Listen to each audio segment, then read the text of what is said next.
A little girl's simple request for someone to pretend to be her dad for just one day would change the life of a powerful man forever. What happens when a chance encounter becomes a journey of healing, hope, and unexpected family? Let's step into their story. Marcus Ellis's steps faltered in the crisp winter air outside the Air Cafe. The voice that called to him was soft, fragile, yet it pierced through the cold like a siren. "Sir, could you pretend to be my daddy just for one day?" He stopped, stunned. Had he really heard that? Was it real? There she stood, a little girl no older than 6, framed in the cafe doorway. Her hair was braided tight, one ribbon slipping loose, a red backpack worn and frayed slung over her shoulder. Her mismatched blue gloves were fuzzy and threadbare, but it wasn't her clothes that held him captive. It was her eyes.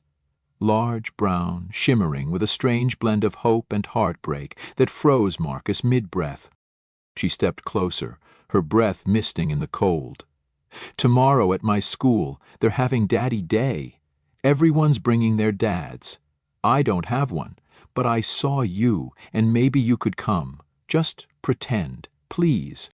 The words struck him like a sudden blow to the chest, piercing beneath the layers of his heavy overcoat. For a moment, he couldn't breathe.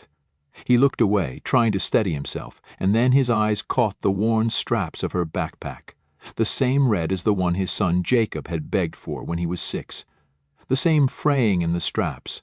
The gloves, mismatched like Jacob's, who claimed losing one made him look like a cool astronaut. Softly, the girl said, "You look like a dad who knows how to fix broken things." In that moment, a small hand and a few simple words began to mend a man who thought his heart was irreparably broken. Marcus felt something stir deep inside. A flicker of the father he once was. Before the accident. Before silence replaced laughter in his home. That phrase stopped him cold. Jacob used to say the same thing every time he scraped a knee or broke a toy. "Daddy, you know how to fix broken things." But Marcus hadn't heard those words in over a decade. Not since that tragic day. His throat tightened. "I'm sorry," he said, pulling back. "I don't think." Her eyes dimmed instantly. She dropped her head, lip trembling. "Okay," she whispered. Then she turned away, small boots crunching softly in the snow. The sadness she carried wasn't loud or angry. It whispered, slipping under his ribs and settling like cold ash. "Wait!" Marcus called, louder than he intended. She froze. He stepped forward, voice low but steady.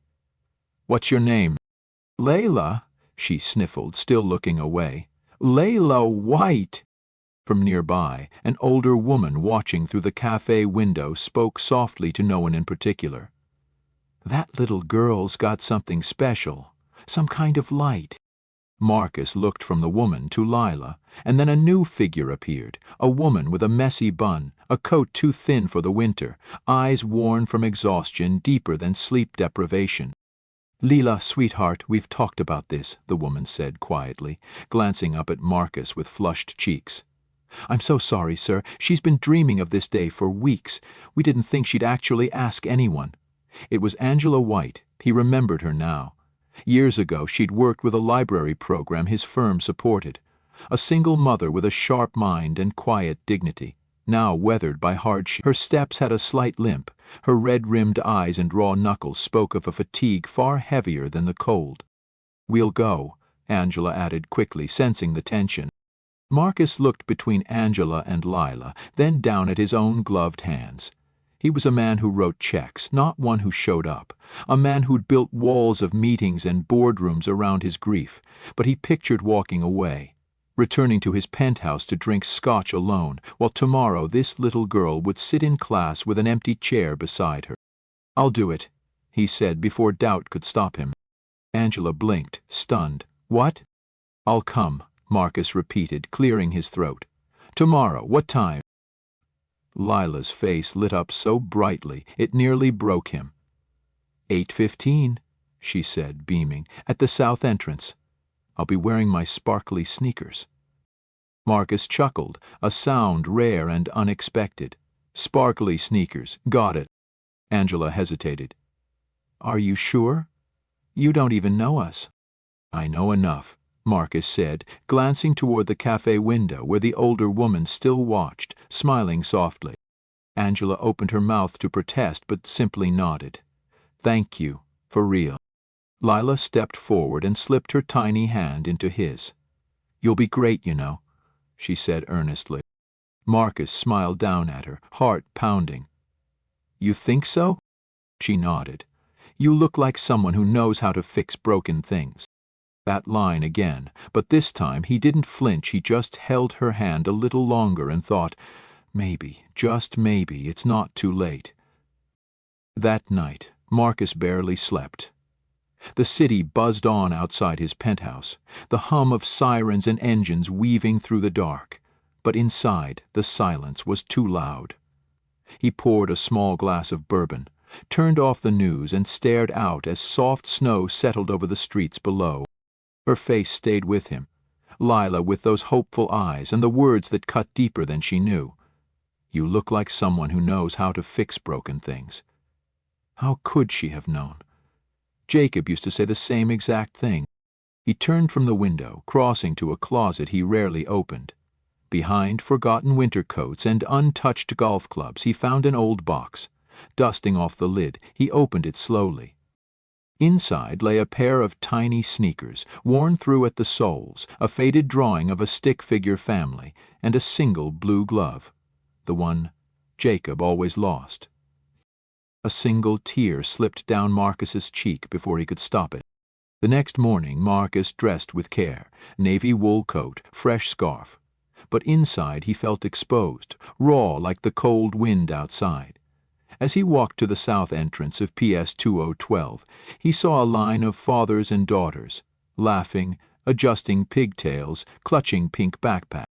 Lila spotted him first and broke into a run, waving wildly. Her sparkly sneakers caught the sunlight like a promise. You came, she cried, grabbing his hand like they'd known each other forever. Of course, Marcus replied, a softness warming his mouth. I gave my word. Angela approached slowly, wearing a second-hand coat, tidier than yesterday, though her eyes still held the quiet weariness of someone carrying the weight of the world alone. Mr. Ellis, she said formally. Call me Marcus, he said, and it's my honor. A staff member greeted them at the school doors, handing Marcus a sticker that read, Dad for a Day Guest. He pinned it proudly and followed Lila into the classroom, where tiny chairs and colorful posters filled the space. The teacher, Miss Delaney, smiled warmly but raised an eyebrow. Lila, is this your father? Marcus didn't flinch. I'm a friend of the family here for today. Lila beamed up at him. He's my borrowed dad, she whispered proudly. The morning unfolded with chaotic charm. Lila showing him her art folder, introducing him to classmates, reading aloud a story about a tree that gave everything to a little boy. Marcus sat cross-legged on the floor, knees aching but heart strangely light. During snack time, Marcus slipped quietly out of the classroom to grab a coffee from the vending machine in the hallway. There he found Angela sitting alone on a bench, her gaze fixed outside the window, lost in thought. You didn't have to stay, she said softly as he approached. I wanted to, Marcus replied, handing her a steaming cup. She took it gratefully, her fingers curling around the warmth like a lifeline. Most men would have smiled politely and walked away, Angela said without bitterness. Most men haven't lost what I've lost, Marcus said quietly, the weight of his words hanging in the cold air. Angela turned to truly look at him, at the man beneath the suit and guarded exterior. And she saw the cracks. Jacob, she whispered. 10 years ago, a drunk driver. Marcus nodded slowly, pain flickering behind his eyes. I never thought I'd set foot in a school again, he admitted. But something about your daughter, Angela smiled faintly. She sees the holes and tries to fill them, even when it's not her job. Marcus studied her face. Lines etched by fatigue but softened by quiet strength. She's lucky to have you. Angela let out a humorless laugh.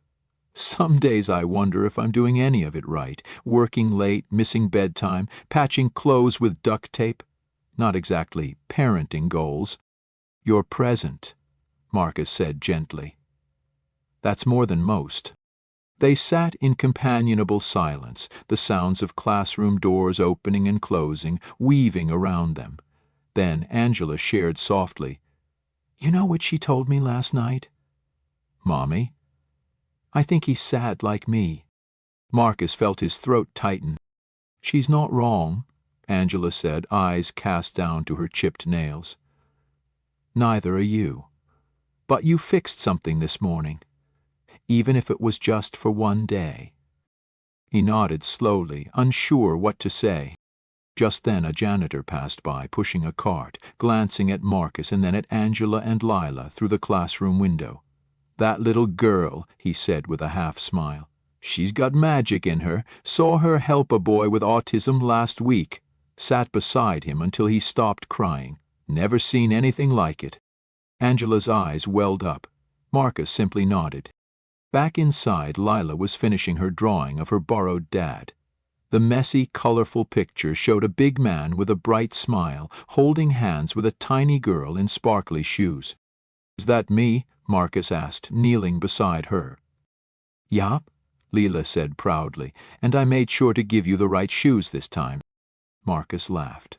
A real, unguarded laugh that felt like sunlight breaking through years of cloud. He ruffled her hair as they left the school that afternoon. "Thank you for today," Lila said, holding his hand tightly.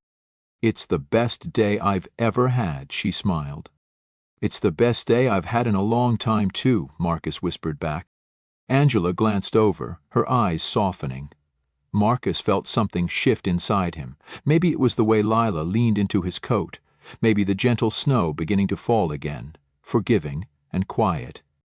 Maybe one day didn't have to be the end. Maybe it could be the beginning. The ride to Angela's apartment was quiet, not from discomfort, but a gentle hush like the calm after a prayer. Lila sat in the back seat of Marcus's sleek black SUV, swinging her legs and humming a tune only she knew. Every so often, she glanced at Marcus through the rearview mirror and smiled. Angela sat up front, eyes heavy with exhaustion, but her posture calmer, as if she could finally exhale. Marcus pulled into a modest apartment complex on the edge of Harlem. The building showed its age, faded bricks, a weathered awning, but life thrived here. Flower pots thrived within the stoop, toys were neatly lined by the stoop, and faint children's laughter drifted through the air. Angela unbuckled her seatbelt. "Would you like to come up? It's just spaghetti, nothing fancy." Marcus hesitated. His world usually meant white tablecloths, waiters in suits, and overpriced bottles of wine, but this invitation felt different, deeper. He looked at Lila, who stared at him with hopeful, pleading eyes. "Only if I can help with the dishes," he said. Angela smiled warmly. "Deal." Their apartment was small but inviting, the kind of place where every corner told a story. A bookshelf overflowed with borrowed library books. A drawing of Lila and Angela, held to the fridge by a cracked magnet, smiled back at them. A patch on the couch showed where fabric had been lovingly repaired by hand. Marcus stood near the door, quietly taking it all in, while Lila dashed to her room to change. Angela motioned toward the kitchen. "Make yourself at home. Sorry it's a bit tight." "It's more home than most penthouses," Marcus replied honestly. Dinner was simple: spaghetti, garlic bread made from a day-old baguette, and a salad Lila had proudly prepared with a dull plastic knife. They gathered around a small round table, barely big enough for three, but somehow it felt just right. Lila did most of the talking, sharing stories about school, her favorite books, and the girl in her class who wore the same socks every day. Angela chimed in occasionally, but mostly watched, not just her daughter, but Marcus too. There was something in his eyes, maybe sorrow, maybe hope, but also something unexpected. Gentleness. After dinner, Lila disappeared to her room, returning moments later with a stack of photographs and a shoebox. "I want to show you something," she said, climbing onto the couch beside Marcus. "This is my memory box." Inside were pictures of her as a baby, a faded hospital bracelet, and a card with a lopsided heart that read, "To Mommy." Then, carefully wrapped in tissue, was a tiny wooden airplane with a broken wing. "That was my real daddy's," Lila said softly. "He made it in high school woodshop." Angela stiffened, but Marcus raised a gentle hand. "It's okay," he said. "He died when I was a baby. I don't remember him, but Mommy says he loved me a lot." She looked up at Marcus. "Do you think you can love someone you never really knew?" Marcus paused, throat tight. "I think sometimes the heart remembers what the mind forgets." Angela's eyes glistened with tears, and Lila grinned, nestling closer to Marcus. After Lila went to bed, Marcus helped Angela clear the table. He washed, she dried. It was a rhythm neither of them had practiced, but it flowed with unexpected ease. "I hope she didn't overwhelm you," Angela said softly. "She's remarkable," Marcus said, drying his hands. "So are you." Angela shook her head. "I'm just surviving, barely making rent, juggling jobs, praying she doesn't notice when I skip dinner."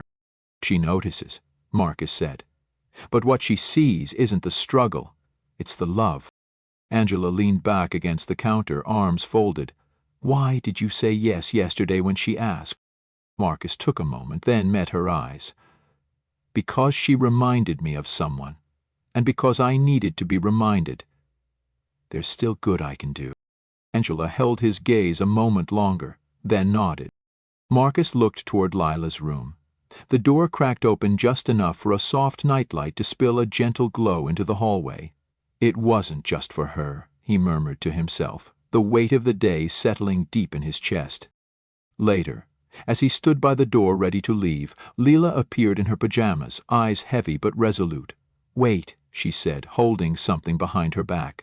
She stepped forward and carefully handed him the wooden airplane. "I want you to keep it just for a little while, so you don't forget me." Marcus knelt down, overwhelmed. "Are you sure?" She nodded with quiet confidence. "You fixed something today.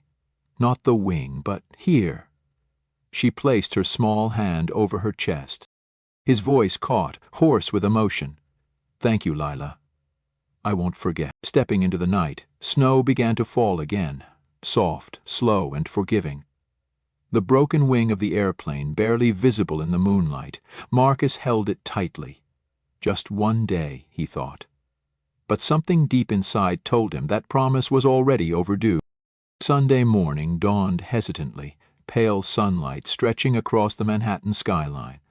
Marcus awoke earlier than usual. The wooden airplane sat on his nightstand, catching the first light filtering through the blinds. Though he had barely slept, he felt more rested than he had in months, maybe years. He held the tiny relic, tracing the worn edges of its broken wing.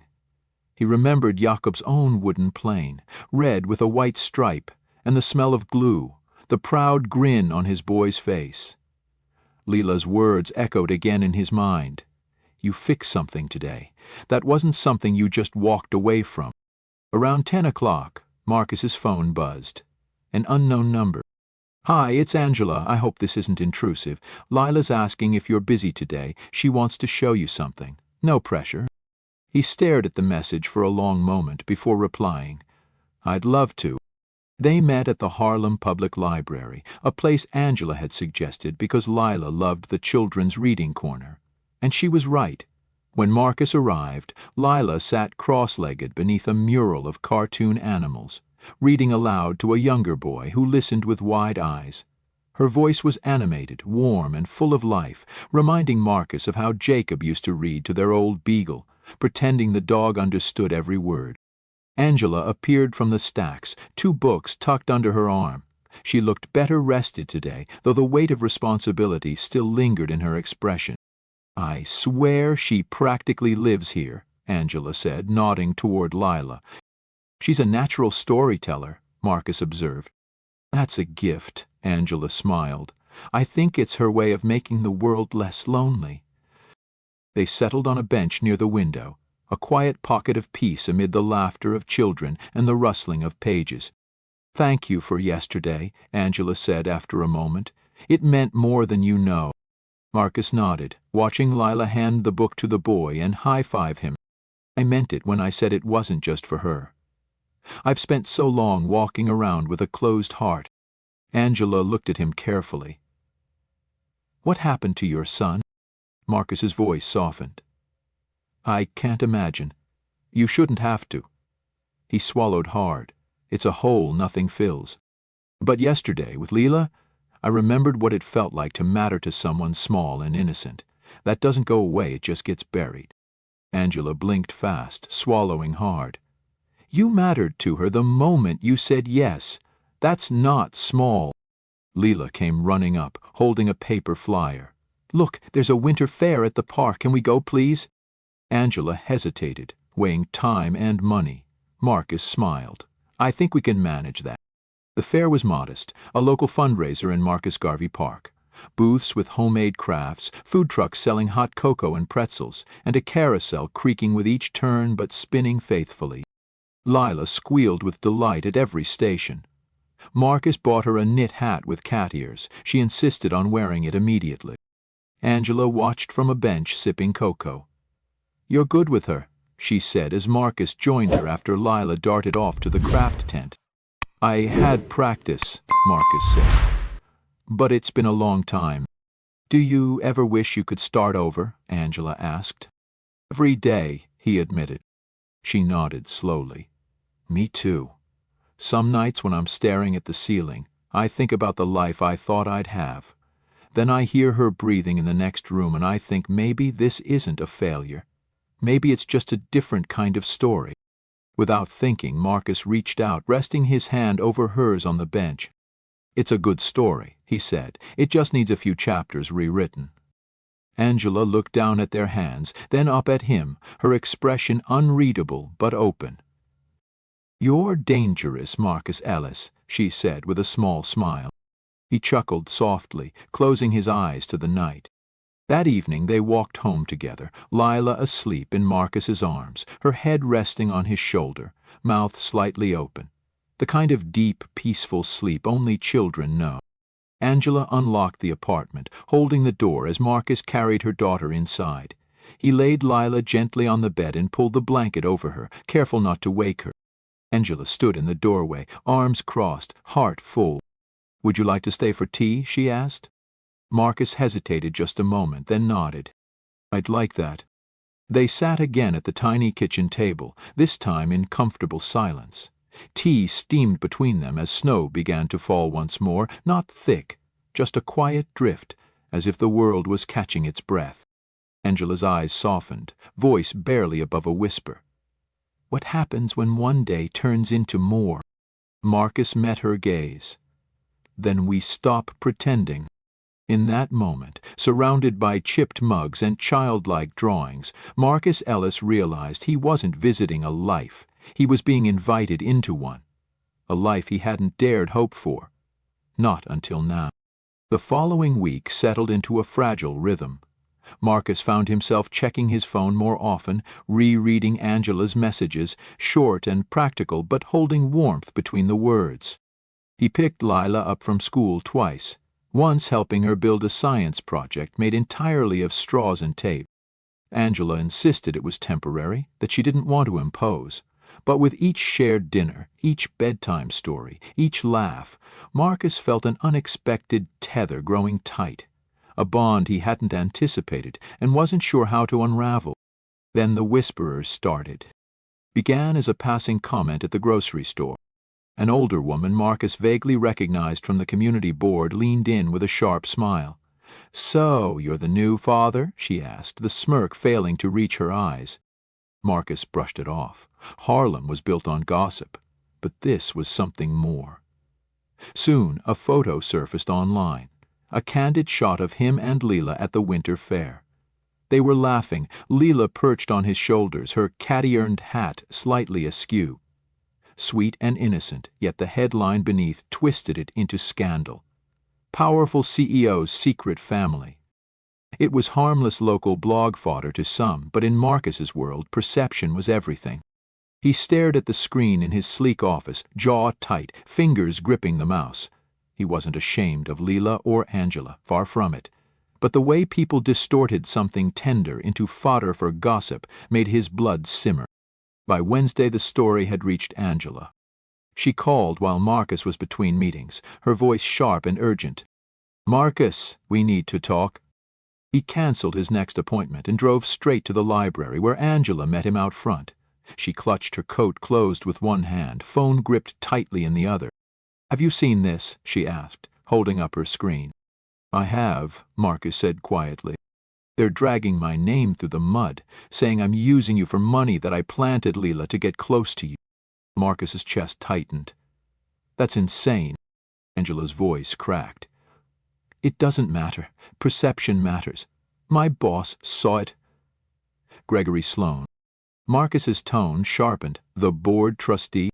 She nodded. "He's threatening to suspend me. Says the library can't afford scandal." Marcus exhaled, fighting the urge to curse.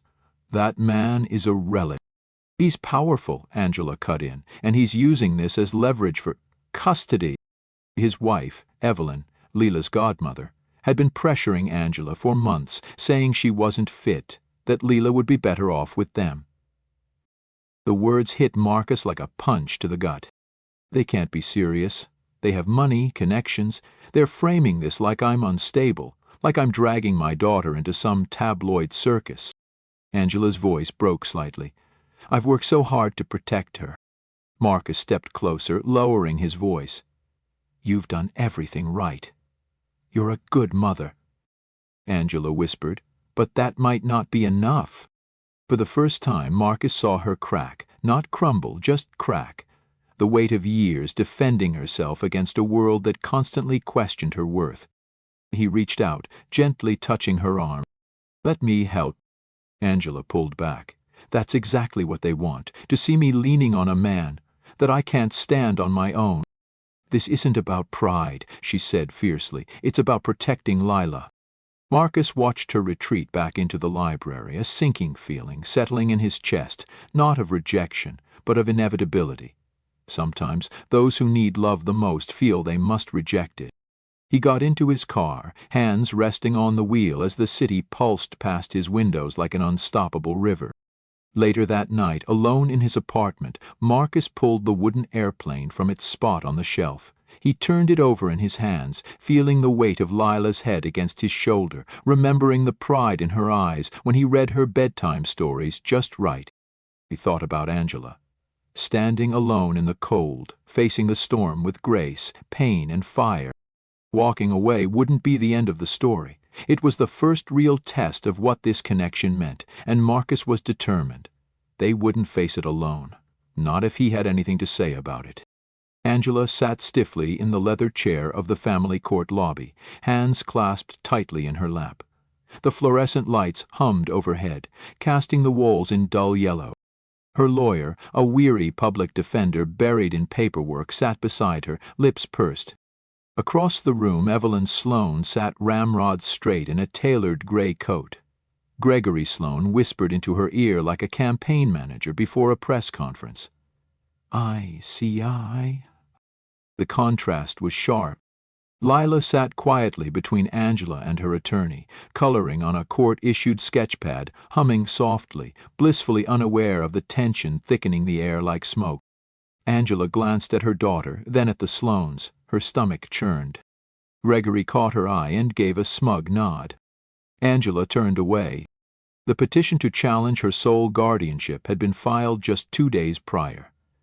Evelyn claimed concern for Lila's well-being, citing instability at home, financial insecurity, and now, with thinly veiled disdain, Angela's relationship with Marcus Ellis, the high-profile executive, as if Marcus's presence was a threat, not a lifeline. Angela's lawyer leaned in. "We'll push for a delay. You're entitled to a hearing, and I don't think they have solid evidence yet." Angela nodded, though her body felt frozen. The courtroom door opened. The bailiff called out, "Case of Sloane v. White." Heart pounding, Angela stood and entered. The judge, a middle-aged black woman whose eyes had seen decades of family pain, scanned the documents. "Miss White," she said without looking up, "you are contesting the petition for temporary guardianship." "Yes, Your Honor," Angela replied firmly. Gregory rose while Evelyn remained seated, playing the part of dignified concern. "Your Honor, we are not seeking to strip Ms. White of her rights," Gregory said smoothly. "We only request temporary oversight to ensure the child is protected from potential media exploitation and emotional instability." Angela's hands clenched tightly. "And you believe placing the child in your home achieves that?" the judge asked. "My wife and I offer stability," Evelyn said calmly. "We are long-standing contributors to the community with resources Miss White cannot match." Before Angela could respond, the courtroom door creaked open again. Heads turned. Marcus Ellis walked in. Not in a suit, not with a lawyer, just in a dark sweater and coat, holding a file and quiet conviction. The judge raised an eyebrow. "And you are?" He stepped forward. "Marcus Ellis, Your Honor, I have a statement relevant to this hearing." Gregory scoffed. "Your Honor, this is irregular." "I'll allow it," the judge said, motioning him forward. Angela stared in disbelief as Marcus approached the bench, placing the file gently on the clerk's desk. "Inside," Marcus said calmly, "is evidence that Mr. and Mrs. Sloane have orchestrated a smear campaign against Miss White, including false tips to the media and payments to a local blogger to publish fabricated stories about me and Miss White." The judge looked up sharply. "Do you have proof of that?" "Yes, ma'am," Marcus replied steadily. "Emails, bank transfers, and a signed affidavit from the blogger. He came forward when I confronted him with legal action." Gregory's face drained of color. Angela sat frozen, not just in surprise, but in awe. Marcus had believed her, fought for her without hesitation. Marcus continued, "Miss White has never used me, nor has she put her daughter in any exploitative situation.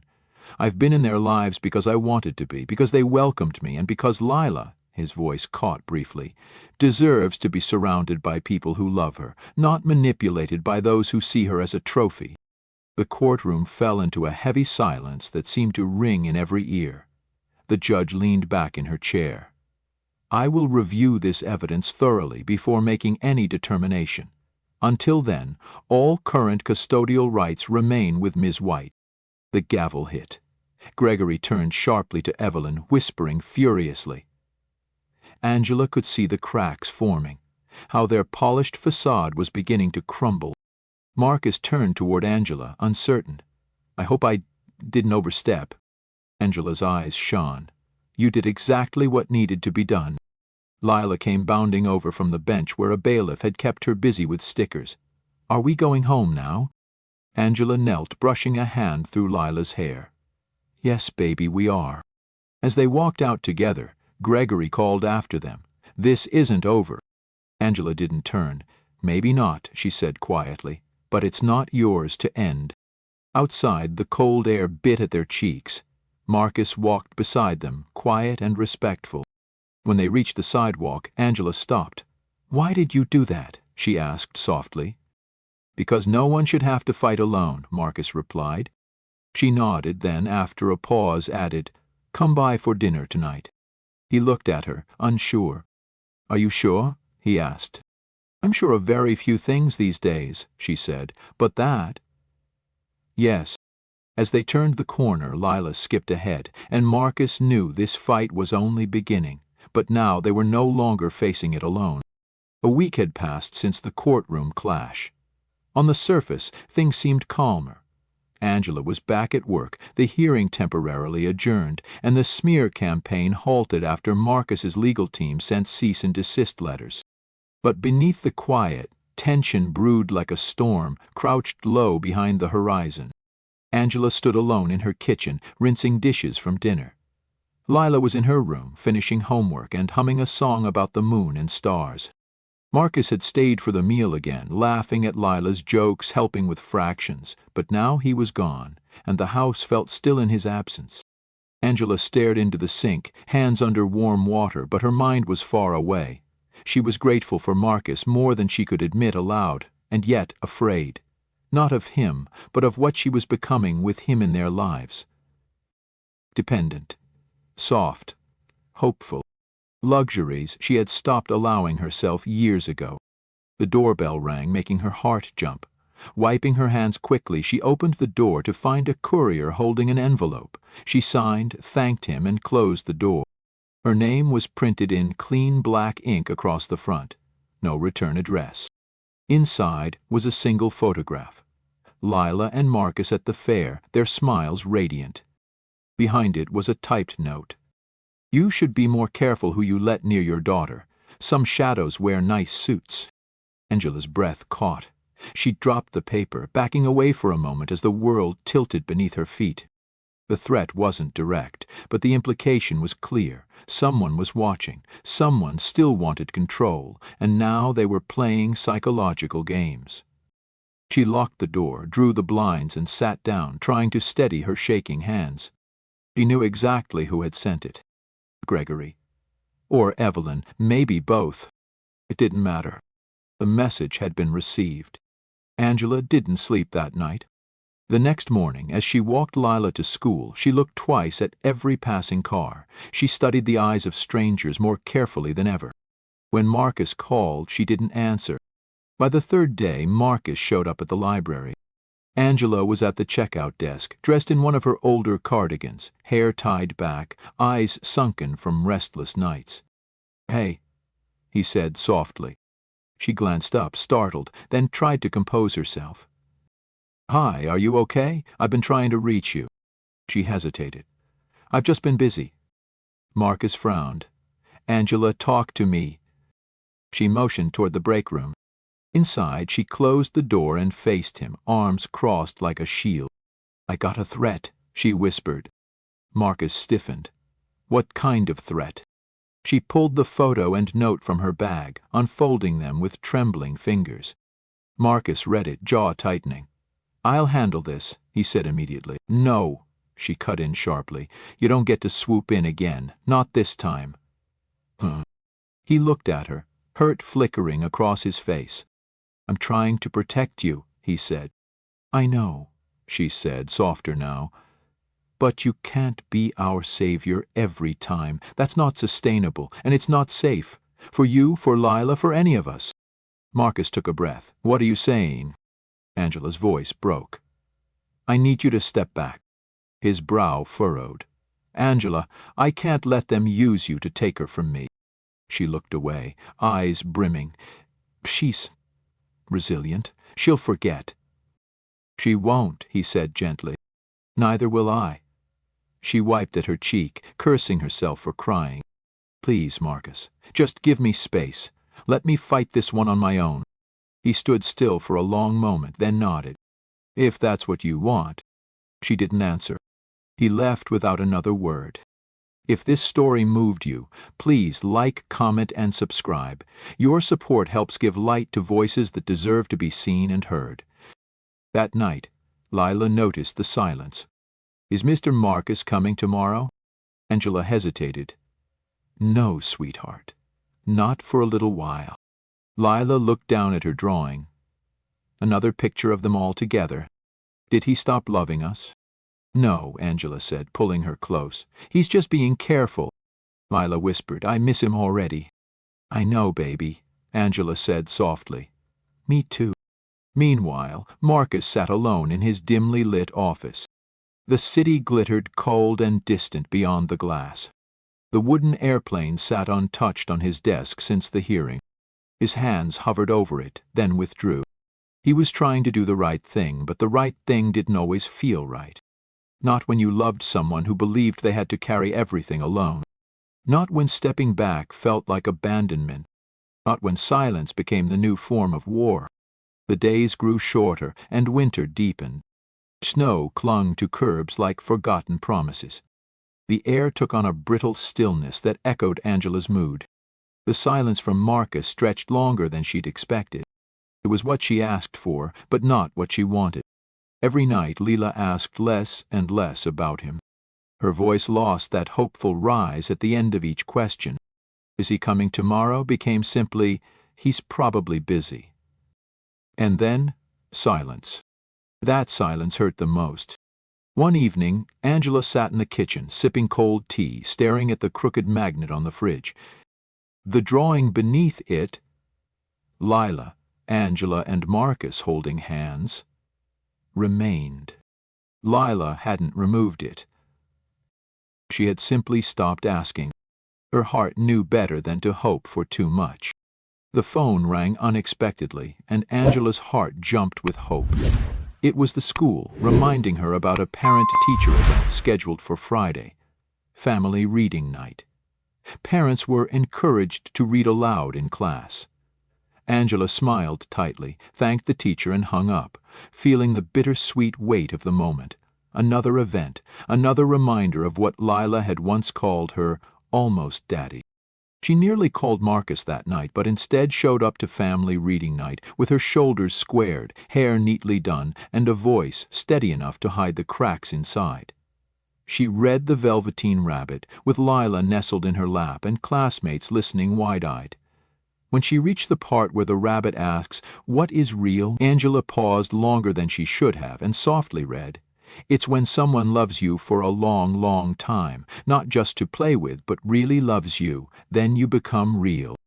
After the event, as parents filtered out with coats and tired children, Angela lingered by the classroom bookshelf.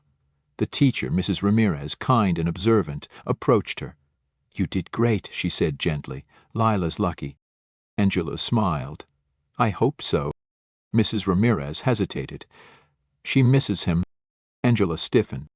"Mrs. who, Marcus?" the teacher asked plainly. "She talks about him sometimes. Not a lot, just enough for us to know he mattered." Angela exhaled quietly. "He mattered to both of us."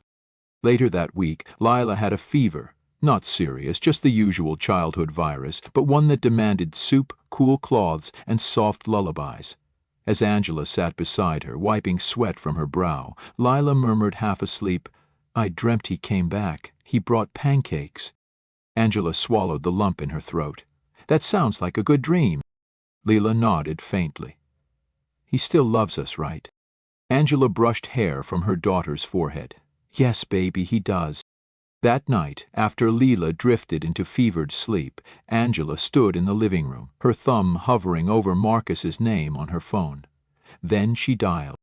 The line rang once, twice. Marcus answered, not a question but a knowing. "She's sick," Angela said softly. "It's nothing serious. She called for you in her sleep." A beat of silence. "I can come," Marcus said. "No," she replied quickly, then softened. "I just thought you should know, and I wanted to say, I'm sorry." Marcus didn't speak.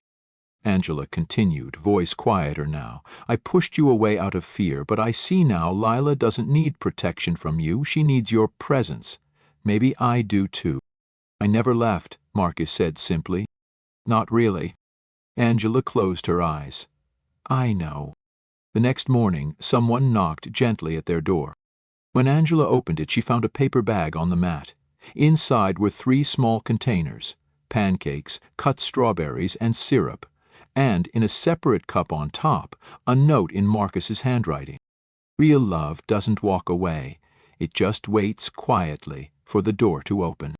Angela sat on the steps, the bag in her lap, heart pounding. She didn't know what came next, but she knew this. They weren't broken, just paused. And love, the kind that mattered, could survive the quiet between storms. Inside, Lila stirred. Angela rose to meet her, carrying breakfast and maybe something more. With her, Marcus stood at the top of the courthouse steps. His breath curled in the gray morning air. The city buzzed beneath a low sky, and the chill carried more than winter. It carried weight. He adjusted his coat and glanced at the folder under his arm, containing documents, transcripts, and an affidavit that could unravel the Sloane's web of manipulation. It was time. Angela arrived 10 minutes later, Lila holding her hand tightly. The little girl wore her red peacoat and the knit cat-ear hat Marcus had bought her at the winter fair. Her eyes lit up when she saw him. "Mr. Marcus!" she exclaimed, breaking free from Angela's grip and rushing toward him. Marcus knelt, catching her in a hug that drove the air from his chest. "Hey, Starshine," he whispered. "Miss me?" Lila nodded against his shoulder. "Mom said you sent pancakes." Angela approached slowly, uncertainty in her eyes. She insisted on coming today, Marcus said, standing. Angela looked him over. You really think you're ready for this? He held up the folder. They crossed the line. It's time we do the same. The hearing began with the usual formalities. Names, dates, a quick review of the previous session. Gregory and Evelyn sat smugly, their lawyer oozing confidence as he laid out their case. Angela was unstable, exposed her daughter to unnecessary media attention, and relied too heavily on an outsider with questionable motives. Angela kept her eyes forward. She had rehearsed this moment too many times. Not to cry, not to scream, just to endure. Then it was Marcus's turn. He rose, calm but firm, as the judge invited him to speak. I'm not Lila's biological father, Marcus began, but I have been a father.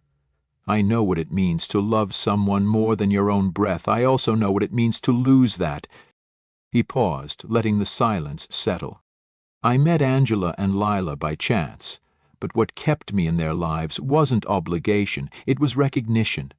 I saw a mother fighting like hell for her child, and a little girl who wasn't looking for a hero, just someone to show up. He handed the judge the folder. These are transcripts and emails proving Gregory and Evelyn Sloan paid a blogger to fabricate damaging stories about Angela. There are financial transfers from Evelyn's account along with an affidavit from the blogger himself. He's willing to testify.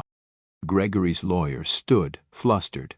Your Honor, this evidence is circumstantial. The judge held up a hand. Sit down, Mr. Lell. She flipped through the documents, brow tightening. Marcus continued. These are not the actions of concerned guardians. These are power plays, attempts to discredit a mother out of pride and control. Angela isn't unfit, she's extraordinary. Angela blinked, lips trembling. Marcus looked at the judge, voice softening. And if the court wants to talk about presence, about real fatherhood, then I'll testify to what I've seen. A child who is thriving, who laughs, who reads, who dreams because of her mother. And I'll swear under oath that I will be in her life as long as they'll have me. A hush fell over the courtroom. Lila tugged at Angela's sleeve. Can I say something? Angela froze. Baby, this is... But the judge raised her hand. Let the child speak. Lila walked slowly to the front, her small boots clicking against the floor. She faced the judge and took a breath. I want to stay with my mommy. She always tucks me in. She makes the monsters go away, and Mr. Marcus makes the best pancakes. He's not my daddy, but he listens like one. He reads with voices, and I love him. But I don't want to go live somewhere with fancy carpets and no hugs. The judge's eyes glistened. Gregory looked away. Angela covered her mouth. Lila turned and walked back to her seat as if nothing had happened. The judge leaned forward, her gaze sharp and unwavering. I've seen enough. The petition for guardianship is not only denied, it's dismissed with prejudice. Mr. and Mrs. Sloan, I advise you to reconsider your approach to family court. The gavel struck. It was over. Angela sat frozen, not from shock, but from a deep, overwhelming relief. Marcus gently touched her hand. For once, she didn't pull away. She turned to him and whispered, "Thank you."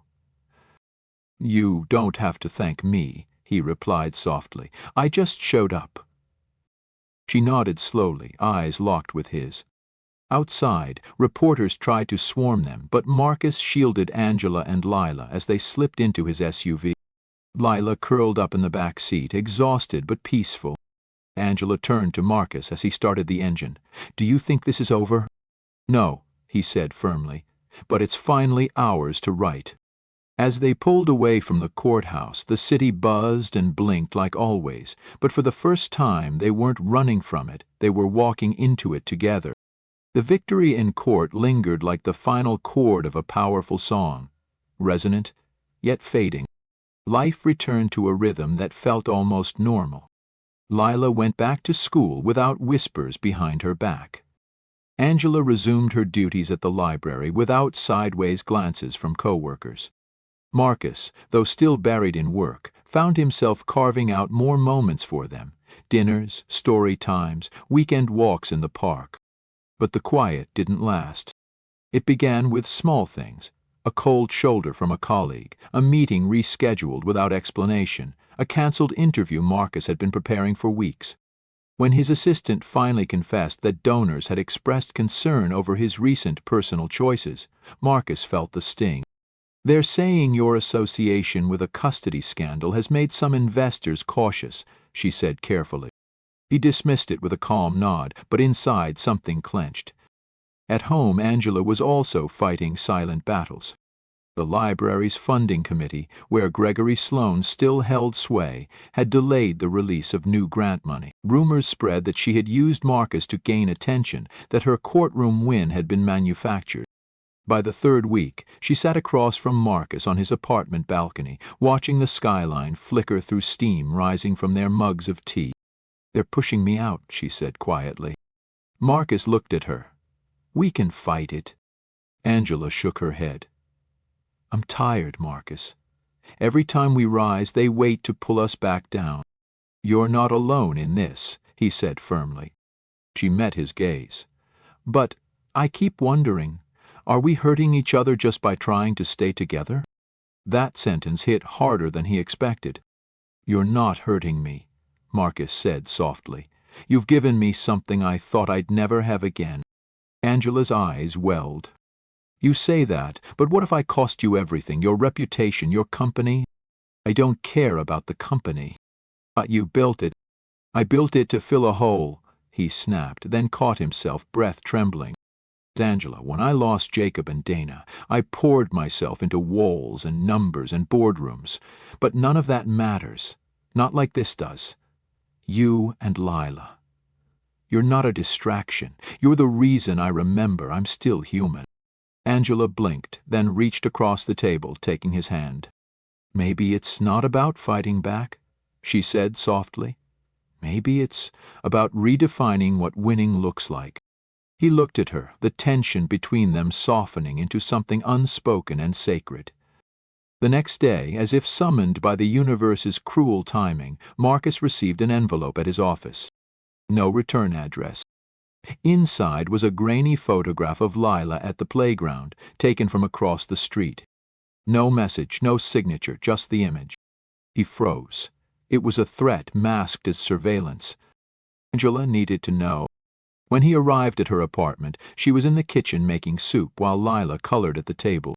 He waited until Lila went to wash her hands before showing Angela the photo. Her face went pale. "They're watching again," she whispered. "They never stopped." Angela sat down hard in a kitchen chair, her strength seeming to evaporate. "What do they want now?" "We already won control," Marcus said quietly. "They want to remind us we're never truly safe." Angela looked at him, voice barely a whisper. "Maybe we should disappear." His jaw clenched. "You mean run?" "I mean leave this place, start over somewhere they can't follow." Marcus exhaled, the weight of that idea both terrifying and tempting. "You'd really go for Lila?" "Yes, for peace. But what about justice?" Angela gave him a sad smile.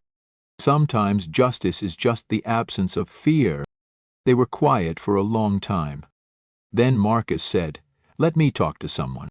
That night he drove to a brownstone in Brooklyn. Before he even knocked, the door creaked open. A woman stood there, older, sharp-eyed, with a strength that didn't fade with age. "May," Marcus said, stepping into the familiar warmth of his mother's house. "I heard about the court win," she said, embracing him. "I also heard about the fallout. I don't know what to do," he admitted. She led him to the kitchen and poured tea like it was medicine. "You do know," she said. "You're just afraid of the cost."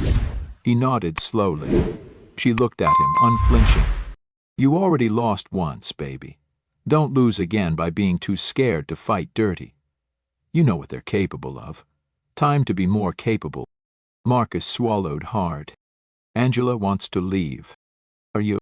"I want her safe. I want Lila safe. Then make the world safe for them. Don't run from the fire. Bring the water." Marcus looked at his mother, a spark igniting behind tired eyes. "You always did believe in impossible things," he said. She smiled. "I still believe in you." The next morning, Marcus made 2 calls, one to his legal team, the other to an investigative journalist he once helped during a whistleblower case. If the Sloanes wanted shadows, then fine. Marcus would drag every shadow into the light. This time the line wouldn't just be drawn, it would be carved in stone. The story broke at dawn. The headline stretched across digital banners, local news tickers, and morning radio shows.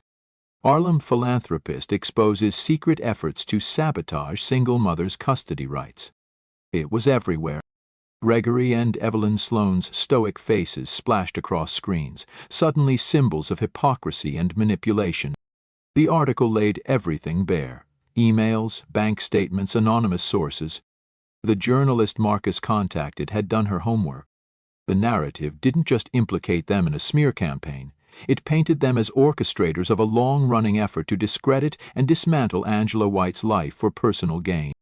By 8 a.m., Marcus's phone was ringing non-stop. By noon, the library board had suspended Gregory Sloane indefinitely. By 2 p.m., Evelyn's philanthropic sponsors had pulled out of 2 major fundraising events. But Marcus wasn't watching the chaos unfold from a distance. He was in the courthouse, seated beside Angela, their hands close but not yet touching. The final hearing for permanent custody rights had been moved up due to the revelations. Lila sat quietly in the front row with a school counselor. Her little legs swung beneath the bench, her hands folded in her lap, as if she understood on some level that the adults were playing for keeps. Angela was dressed simply, a dark blue blouse, minimal makeup, eyes clear and determined, but her fingers trembled slightly. Marcus reached over and touched her pinky with his own, just enough. The judge entered, and silence followed. "This court has reviewed new evidence submitted this morning," she began, tapping a folder. "The extent of misconduct by the petitioners is alarming." Gregory's attorney stood to object, but was quickly shut down. Gregory and Evelyn, seated beside each other, looked like ghosts. Defeated, lip-tied, Angela stood when called. "Your Honor," she said, voice steady, "I never asked for any of this. I just wanted to raise my daughter in peace. I fought because I had to, but if you ask Lila what she needs, she'll tell you stability, truth, and love. And she has those. She's always had them." The judge turned to Marcus. "Mr. Ellis, would you like to speak?" He rose slowly, steady and calm. "I'm not her biological father, but in every way that matters I am something to her. She knows she can rely on me, and I know she has saved me more than I've saved her." A pause settled in the courtroom. "I didn't come into this family by blood. I came in because I said yes when a little girl asked me to pretend, and I stayed because nothing in my life has ever felt more real." Angela glanced at him, her eyes glassy, the corner of her mouth trembling just slightly. The judge looked down at her papers, then back up. "I see no reason to delay further. Custody remains with Ms. White. The court recognizes Mr. Marcus Ellis as a consistent figure in the minor's life. No further petitions will be entertained unless substantial change occurs." The gavel struck. Silence filled the room. It was over. As they stepped out of the courthouse, reporters swarmed. Marcus slipped an arm protectively around Angela's back. She looked ready to retreat, but then Lila broke free from the counselor and ran forward, launching herself into Marcus's arms. "You came," she whispered into his neck. "Always," he said softly. Angela stood a few feet away, watching them. Then she stepped closer. One reporter called out, "Ms. White, do you have a statement?" She turned slowly, her voice strong and clear. "Families aren't always built the traditional way. Ours began with a question, a little bit of faith, and a whole lot of love. That's all anyone needs." She reached out, and Marcus took her hand. Later that evening, in the warm glow of Angela's apartment, they sat together at the kitchen table. Lila was curled on the couch, watching her favorite animated movie. Angela played with something in front of Marcus. A small box. He looked at it, then at her. "I found it in Lila's drawer," she said softly. "She was saving it for someday." He opened it. Inside was the first photo ever taken of the 3 of them. Lila's face squished between theirs, a smudge of ice cream on her cheek and joy shining in all their eyes. On the back, in childlike handwriting, was written, "To my real family forever." Marcus blinked hard, fighting back the tide inside him. Angela smiled knowingly. She knew before we did. He reached for her hand. "I don't want to pretend anymore." Her voice dropped. "Then don't," she whispered, leaning in. And in that kitchen, in the quiet of earned peace, they sealed something sacred, not with papers or courts, but with presence, promise, and love that had fought its way through the fire. Spring arrived quietly that year, sneaking into the city with a softness New York rarely allowed. The parks began to fill with green. The days lengthened. Laughter returned to stoops and sidewalks like a long-forgotten friend. On a warm Saturday morning, the community library on Lenox Avenue hosted its annual Books and Brunch event, a tradition Angela had helped start years ago and now could finally enjoy with peace in her heart. Angela stood near the registration table, smiling as kids darted past with paper crowns and juice boxes. Her hair was pulled back, her eyes bright, her presence calm. There was something different about her now, a quiet certainty that she'd faced down storms and found a way through. Across the courtyard, Marcus helped Lila set up a used book donation table. The little girl wore a purple T-shirt that read "Readers are Leaders," and a wide-brimmed sun hat she insisted made her look official. "She's got your fire," Marcus said as Angela joined them, watching Lila organize books alphabetically. "She's got your calm," Angela replied, voice low and fond. Marcus laughed softly. "That's not what my boardroom would say." Angela glanced at him. "Any more fallout from the story?" Some donors pulled back. A few clients looked elsewhere. He shrugged.